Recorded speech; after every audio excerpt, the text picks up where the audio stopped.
appreciate you joining us for this breakout. My name is Angela Damiani. I am a serial entrepreneur based here in Milwaukee, and I was thinking about why I wanted to moderate this panel today on my drive over, and I was feeling like I've gotten very involved with the Midwest Founders Community, which is a network of founders from the upper Midwest who are all armed with helping one another to start and grow their businesses. And I've gotten very involved in the last couple of years because my children are just old enough that I actually have like a modicum of like open space around myself to have something that I'm truly passionate about take up some like of my free time.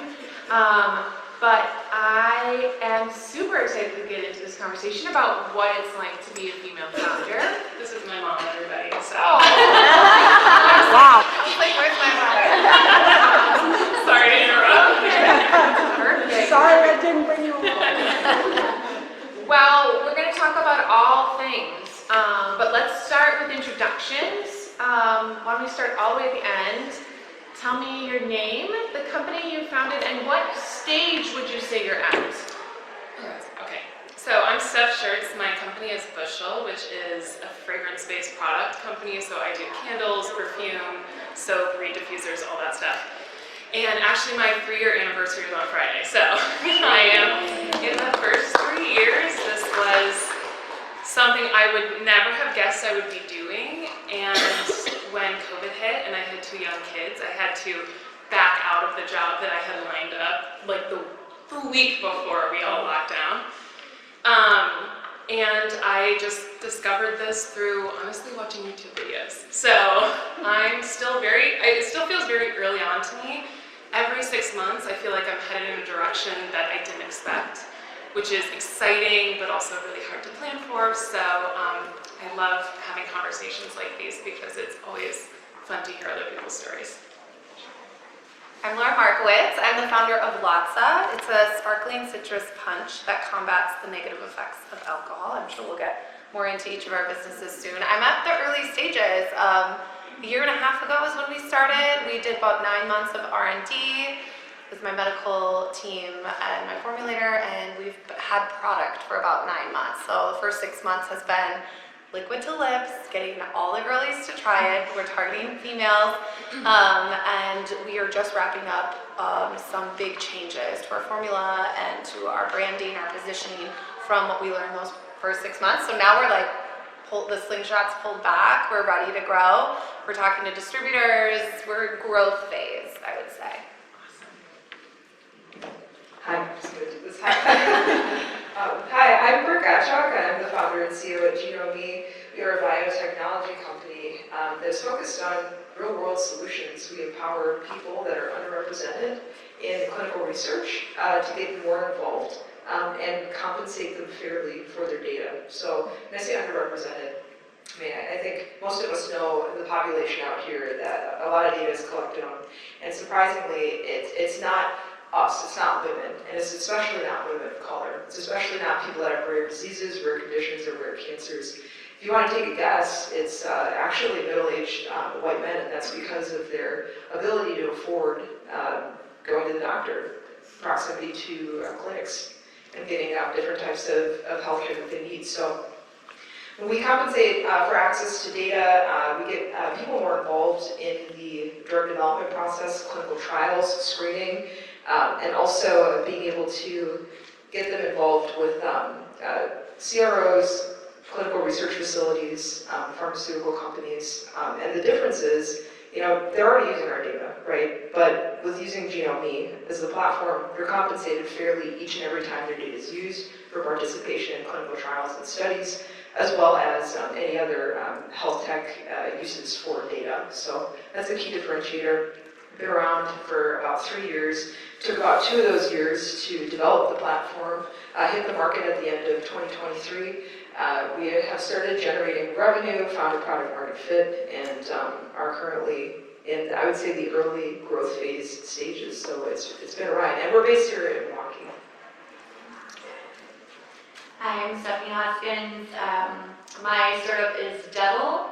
It started off, so my career was in healthcare, finance, and strategy. And what I noticed was patients trying to call in to negotiate their medical bills, but we just had no process in place to really enable that. And so I ended up starting Devil to help with that problem. And, we've been working on it for about 3.5 years. Lots of customer discovery, lots of pivots. We'll be launching our first pilot of the latest version soon, and then hoping to then start scaling once we sort of have the results. It takes the average health tech company 5 years to get their first customer that's paying. So there's a lot of development in the early years, and I feel like that's why we all still feel like so new too. It's like, oh, I feel like I just started it, but it's been like 3.5 years. So I don't have a fun origin story of my first company. It was a little side project that just wouldn't go away. But I want to know, did any of you have a moment when you were like, okay, I'm gonna leap in, I actually have to do this instead of something else when it comes to starting? I did. So I actually was co-founder of another organization. I had a podcast, and this other founder found me, and I did a project for him because I do marketing and business strategy, and we hit it off, and he brought me on as co-founder. I did that for a year with him. I was 9 months pregnant, and he decided he didn't care about the goals and the business that I put my entire life in for a year, and at that point, I was like, I gotta do my own thing. So I was 9 months pregnant in the shower, where all of our good ideas come from. And I was like, I cannot wait to have my first drink. I have 10 more days. What am I gonna have? What's my margarita? What's it gonna be? But I was like, oh, I feel really great these last 9 months not drinking. And so the wheels were spinning. I'm like, how can we create a drink that women love, that's full flavor, low sugar, healthy, but also isn't just good for you? We don't just remove the bad stuff, but we're adding things in there that can combat the negative parts of alcohol and the negative effects that has on our body. And the rest was history. 10 days before the baby came out, I built the brand, built a business plan, launched it. But yeah, I think my back was against the wall. I could have really crumbled at that moment, knowing that I had a new baby, my third baby coming, and no job. But it's all about seizing those moments and really figuring out, okay, what's next? How can I make something of this? So I think I'm super risk averse for a founder. People think that entrepreneurs are big risk takers, but I always had a career and a career path and a salary that sort of prevented me from leaving that. So it was when I went back to school to get a PhD, and basically you throw yourself into poverty at that point to do that. And I realized, oh, you know what, this is the moment. The Duddle idea happened while I was working for a healthcare system. And then my husband and I, we would jokingly say, whenever somebody had debt that they were talking about, or I wish I could just negotiate directly, I don't like the debt collectors, we would be like, man, if only Devil existed. Someone, and we kept saying, someone needs to build that, someone needs to put that out there. And then taking behavioral economics and some machine learning and, realizing, oh wait, this actually can be built, and now it's not as risky, because my salary on the line was not that much. And so that was kind of the push, that I needed. But I do think a lot of people feel not trapped by a six-figure job, but it's so much riskier to risk that kind of career. And what I've learned though is that a lot of people will start on the side. You can, there's this myth that you have to go all in, and investors will tell you you have to go all in. But I think a lot of people do start up on the side, and then it definitely de-risks it as much as possible. I want to talk about risk though. There have been risks along the way. What have you done to increase your risk tolerance? Well, I started my career in management consulting, so you can jump in head first that way. And so I guess when I started out, I didn't want to necessarily become an entrepreneur. That wasn't something that I was taught. I was raised blue collar or you work for somebody for a job that you hate for 40 years and you die, you know? So I kind of broke the mold in my family of like going to college, get a background in psychology. And so that risk aversion and that tolerance just kind of built up over time. I mean, initially from, having that foundation of family, that is your support system. And when you're kind of going against the grain, as I did, like when I was starting out and going to school, I started developing that risk tolerance in very small doses. And so by the time where I had already picked a career that was different than, what my family had wanted for me, and I was proving out to them that it's like, I can do this, it showed me that, I can take these little risks, and if my support system is able to, help me through that, support me through that, even though they might not agree, then maybe I can find other people out there that can do that too. And so when I got into consulting, I was doing that for a mom and pop firm. I was getting my graduate degrees in industrial organizational psychology and business administration. During that time, I got to intern with some companies to learn more about, like, okay, well, how do business processes work? Like, what does this look like to run a business? I got to work with a small business, and then when I felt like I had hit it big, I guess, which was getting a job that had a real salary and wasn't hourly, and I was working for a firm.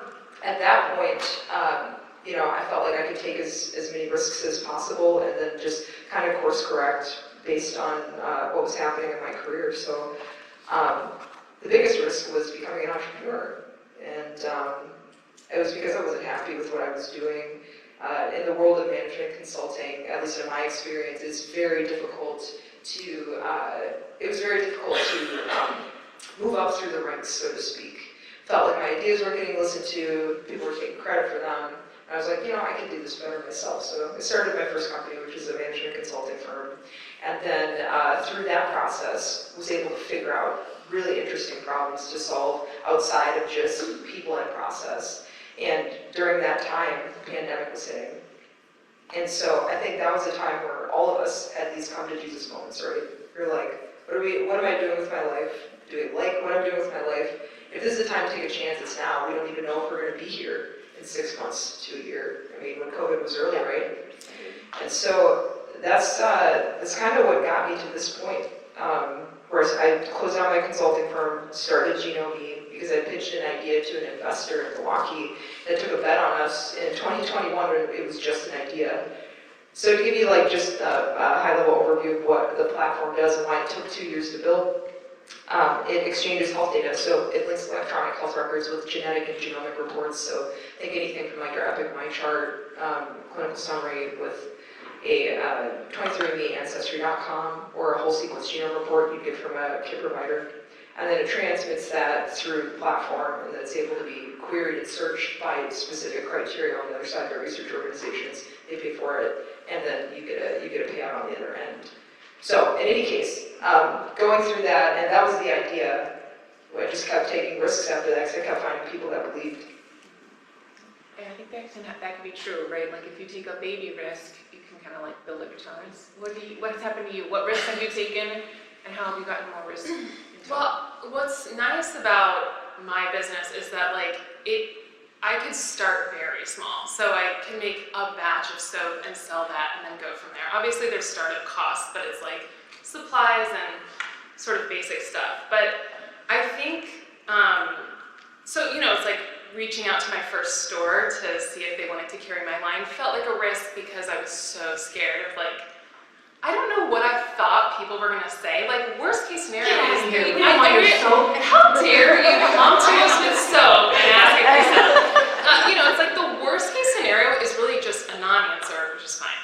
But I think what helps me with any risk that I'm about to take, because I actually just 2 days ago had a phone call with a packaging supplier that would be a huge financial leap for me, but I think I'm gonna do it.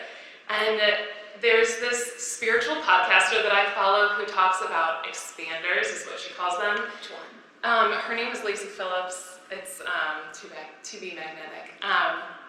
But she has this part of her process is finding an example of someone similar to you in whatever way. You're not going to find your exact replica, but that has done what you want to do. And it helps expand your mind to realize that like you're not taking some crazy leap. This is something people do regularly. And for me, honestly, there's so many people sharing their stories on YouTube, on podcasts, in all these different free media where you can like seek out, you can Google like the specific things you're worried about and someone's story will come up of like, oh yeah, I did that. So that helps me a lot. I need to see an example of someone who's done something at least similar to what I'm trying to do to feel like, okay, they're not extraordinary in some way. Ultimately, the extraordinary thing about most people is that they just did it. They're followed through. Yeah, exactly. Yeah. Well, what happened to me, I would not recommend. I almost died, so 0 to 5 stars, do not recommend. I had so after that I was like, nothing matters. I had a C-section botch, and it was really bad. But my son and I survived. It was my first of 3, so I'm a glutton for punishment. I had 2 more after that. But when you have something, it doesn't need to be a near-death experience, but when you have something where you're just shook, whether it's COVID or something personal that happened to you, you look at life differently. You're like, does the mortgage really matter? No, like, my poor husband's an accountant. He's like, honey, we have a new mortgage and a baby. I'm like, shh, come on. So yeah, it just makes you weigh things in your life differently. At the end of the day, like, you're gonna be okay. Have, whether that's your savings or something you can lean on that is a little bit of a safety net to make you feel a little bit more comfortable with making a leap. But at the end of the day, the realization that I could be, in my elder years, looking back, wishing I did something was a lot scarier than the idea of doing something and not making a payment on my mortgage or whatever it is. Yeah. I feel like sometimes it's riskier to not do something, to stay, especially if you have a corporate job and, the industry is changing. And a lot of entrepreneurs will say like it's calculated risks, so a lot of y'all mentioned already, you can start really small and then it's like, but what are you risking? Is it a monetary risk? Is it going to cost you your time? And I had a mentor once that said, it's not a success if you have to sacrifice too much to get there.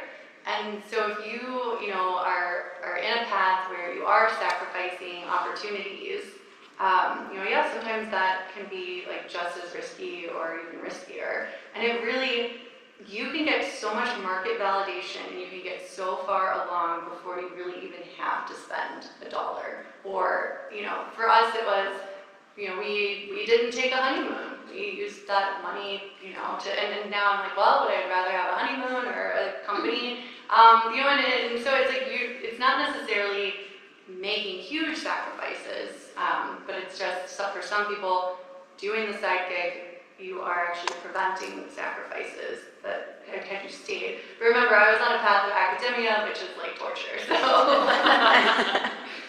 All right, so you've all sort of touched on needing capital to do this.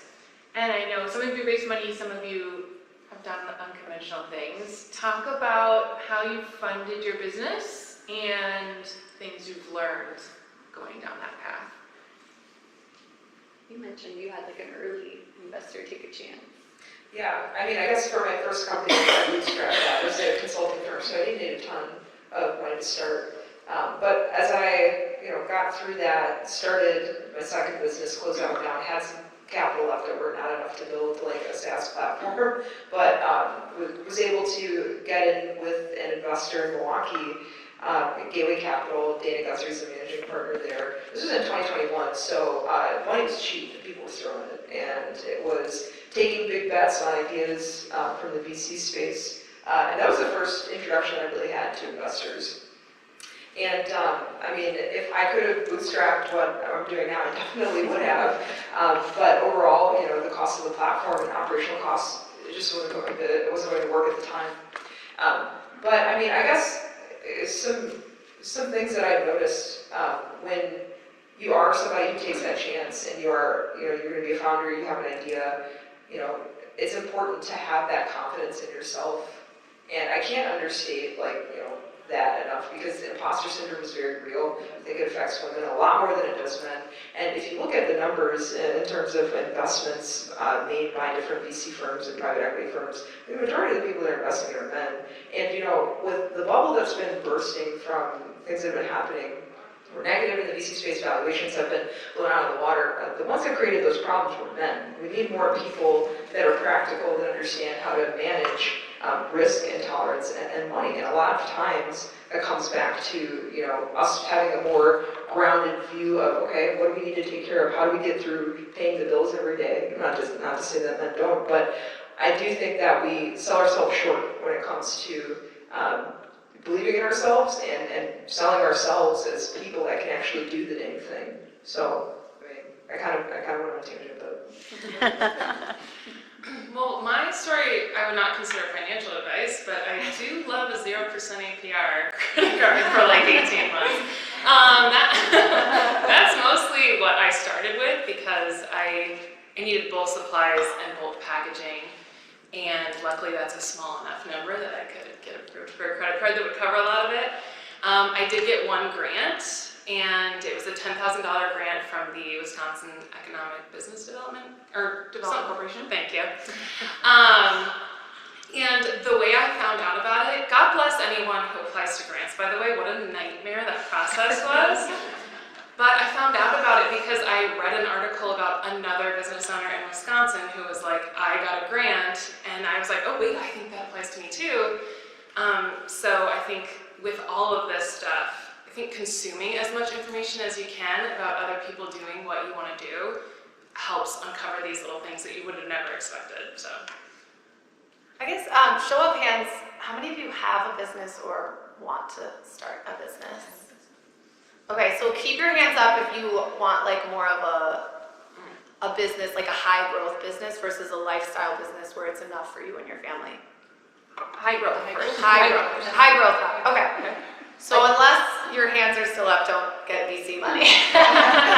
So like the big determiner of how you should get capital is if you're having a lifestyle business, something that's going to maintain a lifestyle for you and your family and your children. It can still be job creating. Yeah. Yes, could still be job creating, but you're not creating mass wealth and having 20, 30, 40, 100 employees.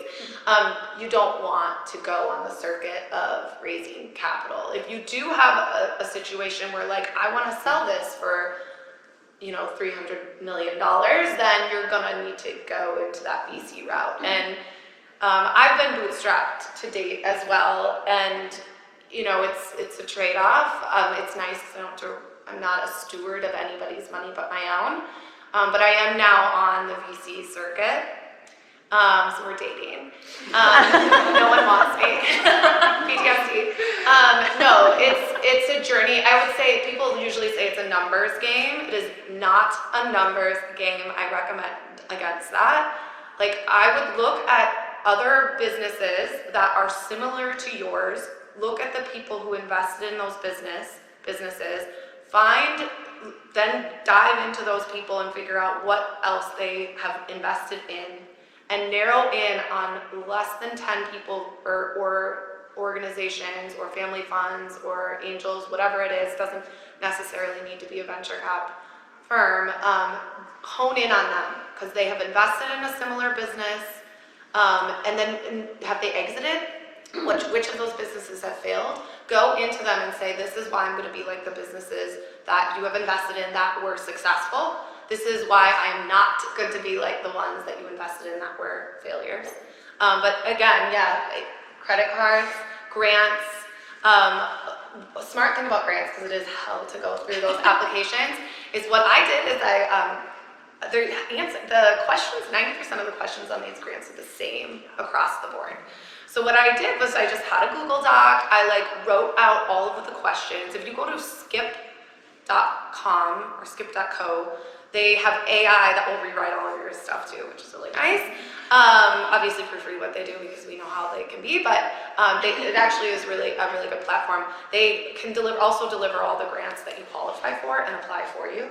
And then what I did is I went on Upwork. I found a virtual assistant in the Philippines, and she fills out all my grants. So that is a numbers game. The grants is different than the VCs, and I think so far I've won 6, so for a total of like 50,000. But I've applied to hundreds. So if you're going for grants, which is everybody that has a business, go for grants, whereas VC is different. Figure out shortcuts. Don't you do it if somebody else can do that, because a lot of it is repetition. Anytime you have anything in your business that's repetition, you should not have your hands in it. You should hand it off, and that is definitely one of them. I say we, it's me. I myself, I don't figure, I guess. No, originally my husband was my co-founder, because the only thing VCs hate more than married founders are solo founders. And so he was on the cap table really just to convince people that I'm not a solo founder. He has since given me the equity back. We joke because Wisconsin is one of those states where if you get divorced, you get half of it anyway. So he still would get half. So I try to explain to the VCs, they're like, oh, but you're married, that's so risky. Apparently they think that married founders will break up more than non-married founders, which is completely unproven. We ended up going through an accelerator that invested $100,000 and took like 6%. They notoriously get criticized as being predatory, but when you are a first-time female founder in the Midwest, didn't go to an Ivy League school, that's what we needed, And so I know people in New York and San Francisco will be like, oh, that's terrible, those accelerators are taking advantage of founders. But they were literally the only people that would take a chance. So we also raised another $90,000 after that from venture funds. And venture capital, it is very tricky. If you can grow using your own, profit, don't use venture. But it only makes sense because you can actually grow huge scalable businesses without venture capital. But if you need a ton of startup capital to get the growth, then that's when, that growth is going to lead to over 100 million in revenue eventually. If you have some projection of at least that, then you can talk to venture capitalists and funds. One reason it's so inefficient, and sorry, this is part of my PhD dissertation, but early stage capital allocation is incredibly inefficient, especially, when you look at the percentage that women or BIPOC founders receive. But when you look at who is making these investment decisions, if her and I both had funds, and I was working for an equity fund where I'm, gonna put your money in publicly traded companies and treasury bonds and the typical 401k stuff, and she's running a venture capital fund and gonna invest in privately held companies, I need 3 different licenses and a ton of financial education to manage your money. Nothing. VCs need nothing. And so most of them have no idea what they're doing, and they base their fund math, it is not anchored in traditional asset pricing models. So that, I think, just leads to the frustration too. So that's The only other thing I'll note is once you do have revenue, there are other options like getting a line of credit from your bank, which can offer up to 20% of your annual revenue to give you some more flex. We've used that a number of times when we've wanted to add staff or have a capital expenditure. Obviously you have to pay it back on the terms of that note, but it can be very helpful, and it is usually better than the APR credit card. One other thing I'll just plug is that the Midwest founder community is actively exploring standing up a revenue-based fund, which would help, could help both VC-backed but also bootstrapped companies have a more flexible option. It functions more like debt in that you don't give away position on your cap table and you pay it back in smaller increments. So if anybody's interested in learning more about that, we are hosting focus groups in the next couple of weeks. We would love more founder feedback on that. I'm just double checking out of time. I do want the crowd to ask you guys questions, but I want to hear a story, if you can think of one, where you've failed upward. something that went like, awry, that in the end, looking back, feels like, no, it's like we needed to do that in order to get where we are now?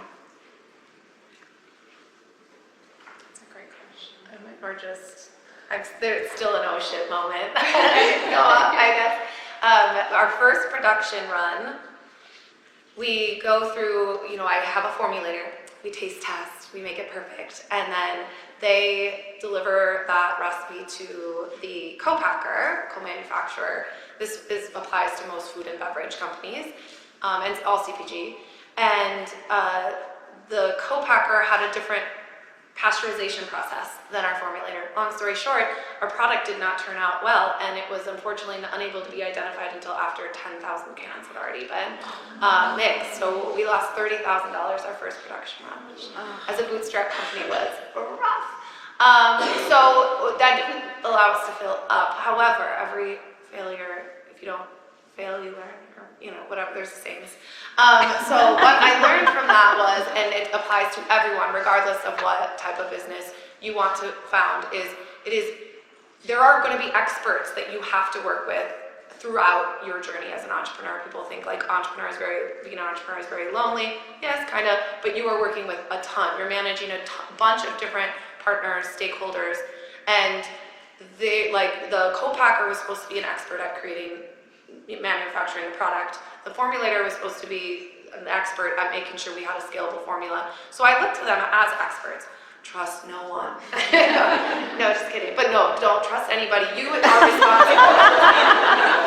As the founder, you are responsible for asking those questions.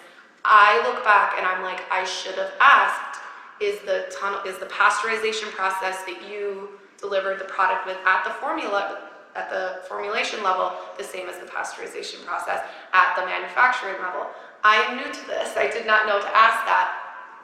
So number one, ask questions. And number two, find people that are close to your business, not external organizations, but individual consultants who have been through this before to fill your gaps. So I knew right away that I know nothing about supply chain. I'm formerly an ad executive, so I know about branding, marketing, creating a community, all of that, but I knew nothing about creating an actual beverage. So I brought on a consultant for that. So actually it's his fault. Men. I know. Just kidding. I would say, if you are going to be high growth, and you are going to seek out capital because maybe you need to build something and you don't have the capital right away, which is the whole reason that I took on capital. So with bootstrap, like I said.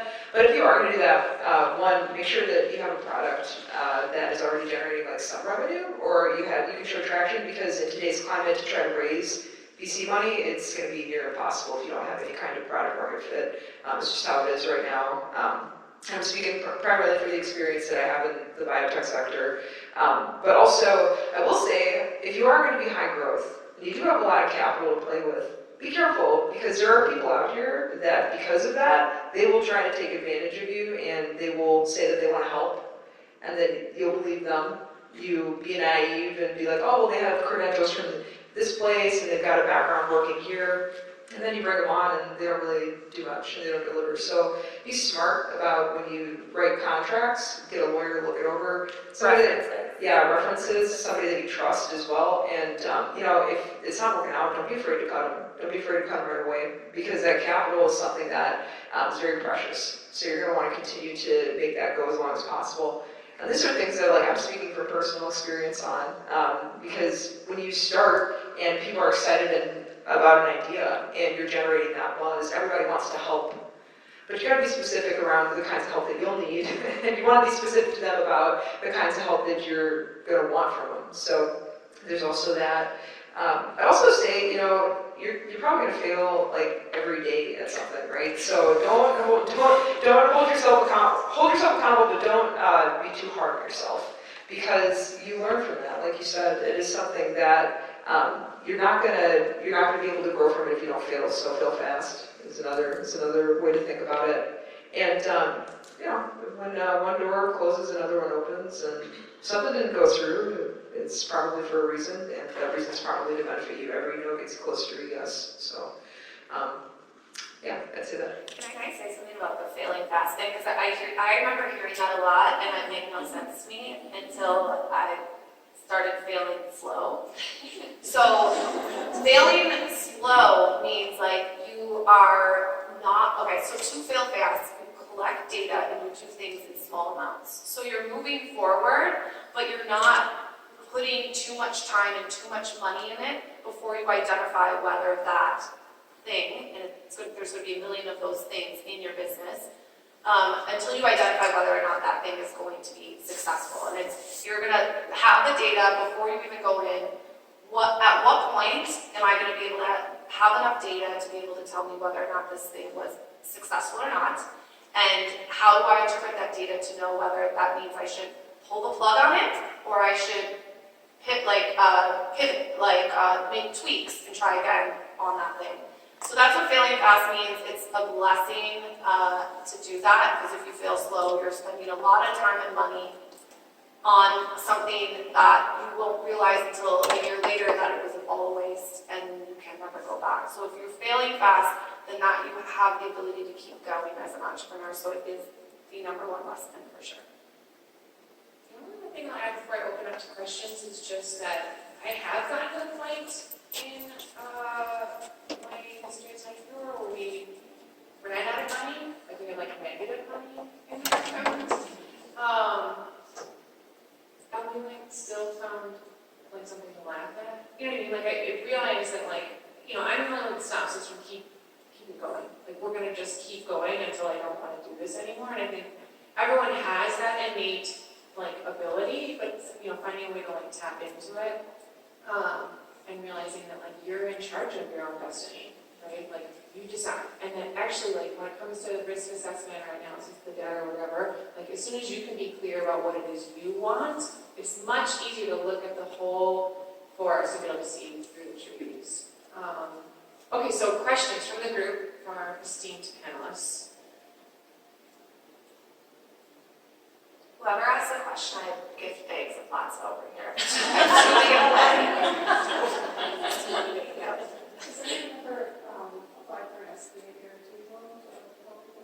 Yes, and it takes fucking forever. Longer than you think you need it, like but way before you need it, apply, because it takes forever.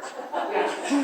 I'll say that I've been turned down for multiple loans, so just know that like if you go to a bank and they turn you down, it doesn't mean your business will not eventually be a success. I mean, business owners, the more you talk to them, will have to seek out like multiple potential loans, get rejected multiple times, and so don't be discouraged if that process is seeming like, oh no, does this mean I won't be successful? And this is sort of trade too, but like get a banker that you love. Like someone who's going to be in your corner, who you actually trust, who you can text on a dime and say, all right, this is what's coming, this is what I'm thinking. They'll advocate for you with underwriting, and there's certain things that they can and can't do as a bank, but like you need someone who knows you, who knows your vision, and who can be in your corner.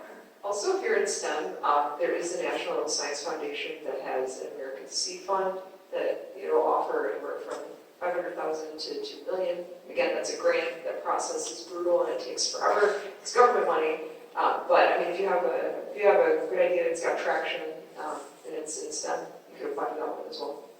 In the SBA, typically most of their programs will require 2 years of revenue, which is literally why venture capital exists, because what do you do in those 2 years?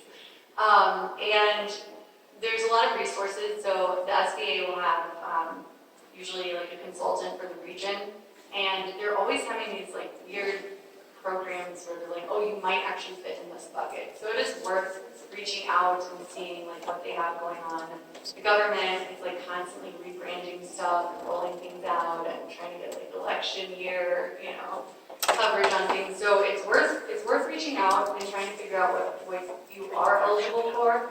The other thing with those grants too, in Wisconsin, our Center for Tech Commercialization, the CTC, they have a program where they will help you apply for those grants. And the initial meeting, they kind of screen your product to see if it is eligible for any. And they actually have the highest acceptance rate in the country of any of the states that are applying for the NSF grants and the government grants, SBIR. And so they're awesome at it. They'll help you determine if you are eligible, if they think that you are. They'll give you a small grant to cover the cost of the grant writer. So I highly recommend, these resources. I mean, how many years being in the startup world to find all of these things. But ask other founders, like you were saying, that maybe have similar industries or products, and see what kinds of resources they've been able to dig up, because it's hard to find them, but sometimes you can find a gem.